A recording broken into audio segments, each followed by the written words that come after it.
नमस्कार, जय हिंद, वंदे मातरम साथियों। साथियों, हमारी जो प्रैक्टिस सेट की ये सीरीज़ चल रही है, उसमें आज के इस वीडियो में प्रधानमंत्री और मंत्रिपरिषद से संबंधित 25 महत्वपूर्ण प्रश्नों को संकलित किया गया है, जो निरंतर पूछे जाने वाले प्रश्न हैं, आपकी परीक्षाओं के लिए महत्वपूर्ण हैं। अंतिम तक एक-एक प्रश्न को ध्यान से देखिएगा। बीच से आप जब छोड़ के हटते हैं, तो आपकी पूरी तैयारी नहीं हो सकती, इसलिए एक-एक प्रश्न को देखिएगा। चलिए बिना विलंब किए हम अपने आज के पहले प्रश्न की ओर बढ़ते हैं और देखते हैं हम आज का अपना पहला प्रश्न। ध्यान से इसको देखिएगा। भारत के प्रधानमंत्री की नियुक्ति कौन करता है? ऑप्शन है राष्ट्रपति, लोकसभा अध्यक्ष, मुख्य न्यायाधीश या राज्यसभा अध्यक्ष। तो इस प्रश्न का जो सही उत्तर है वो है ऑप्शन ए, राष्ट्रपति ही प्रधानमंत्री की नियुक्ति करता है। और इसका उल्लेख जो है अनुच्छेद 75 में दिया गया है कि लोकसभा में बहुमत प्राप्त दल या गठबंधन के नेता को राष्ट्रपति प्रधानमंत्री के रूप में नियुक्त करेगा। चलिए नेक्स्ट क्वेश्चन पे बढ़ते हैं और देखते हैं हम आज का अपना अगला प्रश्न। देखिए ध्यान से इसको आप देखिएगा। प्रधानमंत्री किस सदन का सदस्य हो सकता है? देखिए प्रधानमंत्री बनने के लिए ये आवश्यक है कि वो दोनों में से किसी एक सदन का सदस्य हो। यानी ये निश्चित नहीं है, ये कोई बाध्यता नहीं है कि वो किसी एक विशेष सदन का सदस्य हो। यानी लोकसभा का भी सदस्य हो सकता है, वो राज्यसभा के सदस्य हो सकता है। ऐसी परिस्थिति में वो प्रधानमंत्री बन सकता है।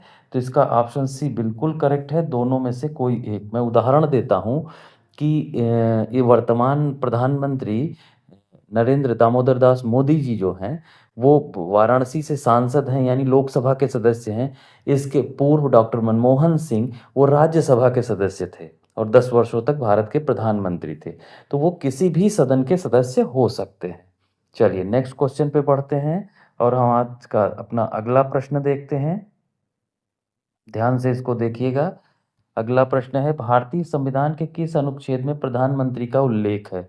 तो अभी हम लोगों ने चर्चा की कि अनुच्छेद 75 में प्रधानमंत्री का उल्लेख है। ठीक है, चलिए अगले प्रश्न पे बढ़ते हैं और ध्यान से देखते हैं हम अपना आज का चौथा प्रश्न। और इसको बिल्कुल देखिएगा। मंत्रिपरिषद सामूहिक रूप से किसके प्रति उत्तरदायी होती है? तो ये बहुत इंपॉर्टेंट क्वेश्चन है, निरंतर पूछा जाता है।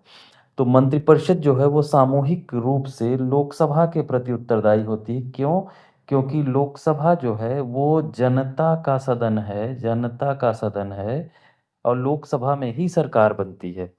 लोकसभा के सदस्यों का चुनाव जो है जनता द्वारा प्रत्यक्ष रूप से किया जाता है, वो जनता के प्रतिनिधि होते हैं और लोकसभा में जिसको पूर्ण बहुमत मिलता है, उसकी सरकार बनती है। ठीक है? इसलिए मंत्रिपरिषद सामूहिक रूप से लोकसभा के प्रति उत्तरदायी होती है। चलिए अगले प्रश्न की ओर बढ़ते हैं और देखते हैं हम आज का अपना अगला प्रश्न। देखिए प्रधानमंत्री का कार्यकाल कितना होता है? देखिए यहाँ कंफ्यूज नहीं होइएगा। लोकसभा का कार्यकाल 5 वर्ष और राज्यसभा का कार्यकाल 6 वर्ष होता है। ठीक है?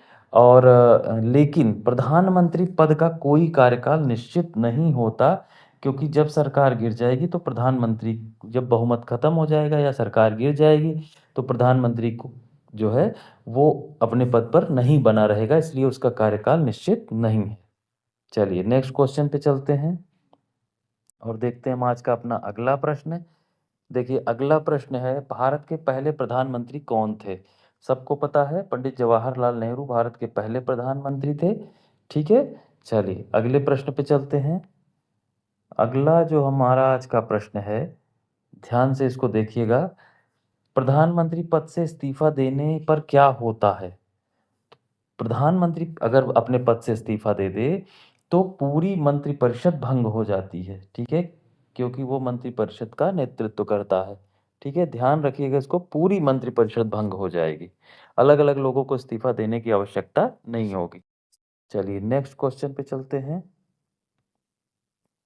और देखते हैं हम आज का अपना अगला प्रश्न।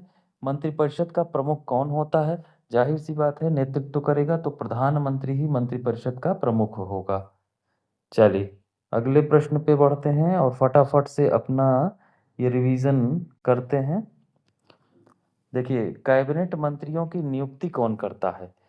तो प्रधानमंत्री की नियुक्ति राष्ट्रपति करता है और प्रधानमंत्री के परामर्श से अन्य मंत्रियों की नियुक्ति भी राष्ट्रपति ही करता है। ठीक है, ध्यान रखिएगा, प्रधानमंत्री और मंत्री सबकी नियुक्ति राष्ट्रपति करता है।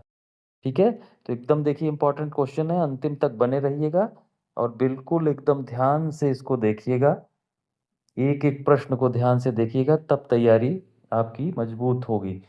भारत में मंत्रिपरिषद के गठन किसके सुझाव पर होता है? तो अभी मैंने बताया कि प्रधानमंत्री की नियुक्ति राष्ट्रपति द्वारा की जाती है। किस कंडीशन में? लोकसभा में बहुमत प्राप्त दल या गठबंधन के नेता को वो प्रधानमंत्री बनाते हैं। फिर प्रधानमंत्री उनको परामर्श देते हैं, सुझाव देते हैं कि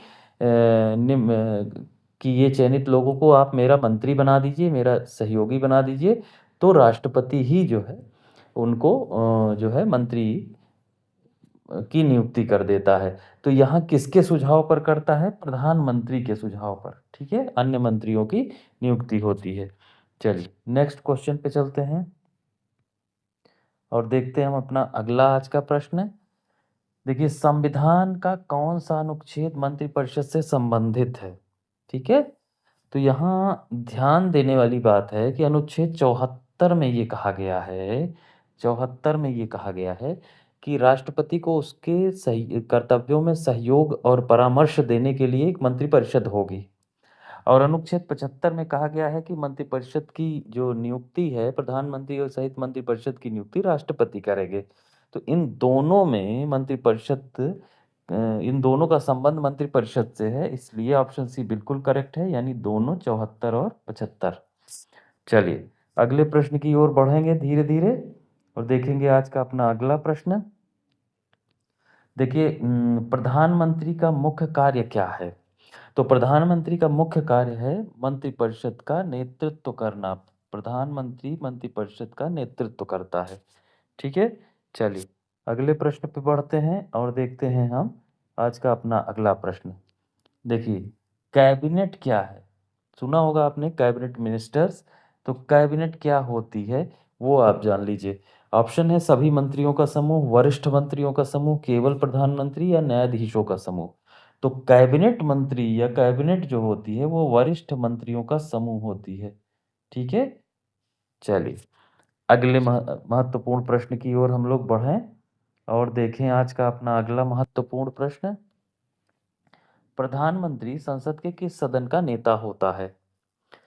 देखिए, प्रधानमंत्री जो है अगर लोकसभा का सदस्य है तो वो लोकसभा में नेता होता है। ठीक है, लोकसभा में। ठीक, चलिए अगले प्रश्न की ओर बढ़ते हैं और देखते हैं हम आज का अपना अगला प्रश्न। कौन प्रधानमंत्री को हटाता है? ठीक है, यहाँ प्रश्न ये है कि प्रधानमंत्री कब हटता है। ठीक, तो यहाँ जो है आप ध्यान से देखिएगा कि लोकसभा में बहुमत खोने पर प्रधानमंत्री हट जाता है। ठीक, ध्यान रखिएगा, बहुमत पे ही सब कुछ टिका है। नेक्स्ट क्वेश्चन पे चलते हैं और देखते हैं हम अपना अगला प्रश्न। भारत की कार्यपालिका का वास्तविक प्रमुख कौन होता है? ठीक, तो भारत की जो कार्यपालिका है उसका वास्तविक प्रमुख प्रधानमंत्री होता है। ठीक है, वैसे सैद्धांतिक रूप से राष्ट्रपति समस्त कार्यपालिका शक्तियां राष्ट्रपति में निहित होती हैं अनुच्छेद 53 के तहत, लेकिन राष्ट्रपति चूंकि प्रधानमंत्री की के परामर्श से ही कार्य करता है, इसलिए वास्तविक प्रमुख जो है वो प्रधानमंत्री होता है। चलिए नेक्स्ट क्वेश्चन पे चलते हैं और देखते हैं हम आज का अपना अगला प्रश्न। प्रधानमंत्री की सलाह पर कौन कार्य करता है? अभी मैंने आपको बताया कि राष्ट्रपति जो हैं वो प्रधानमंत्री के परामर्श से कार्य करते हैं और ये है 42वां संशोधन। ठीक है, 42वां जो संशोधन है, ये कब किया गया? 1976 में किया गया और इसमें बताया गया है कि राष्ट्रपति के लिए प्रधानमंत्री का परामर्श पूर्णतया बाध्यकारी है। ठीक, चलिए नेक्स्ट क्वेश्चन पे चलते हैं और देखते हैं हम आज का अपना अगला प्रश्न। अगला प्रश्न है मंत्रिपरिषद की बैठक की अध्यक्षता कौन करता है? तो जाहिर सी बात है, नेतृत्व करेगा, अध्यक्षता करेगा, हेड होगा प्रधानमंत्री मंत्रिपरिषद का। ठीक है, चलिए नेक्स्ट क्वेश्चन पे चलते हैं और देखते हैं हम अपना अगला प्रश्न। मंत्री बनने के लिए अधिकतम कितने समय में संसद का सदस्य बनना आवश्यक होता है? तो देखिए, जब भी किसी व्यक्ति को मंत्री पद की शपथ दिलाई जाती है तो जरूरी नहीं है कि वो उस समय किसी भी सदन का सदस्य हो, लेकिन उसे 6 माह के भीतर दोनों में से किसी एक सदन का सदस्य हो जाना चाहिए।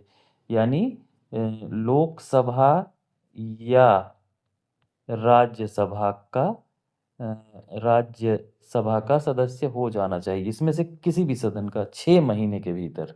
ठीक है, चलिए नेक्स्ट क्वेश्चन पे चलते हैं और देखते हैं हम आज का अपना अगला प्रश्न।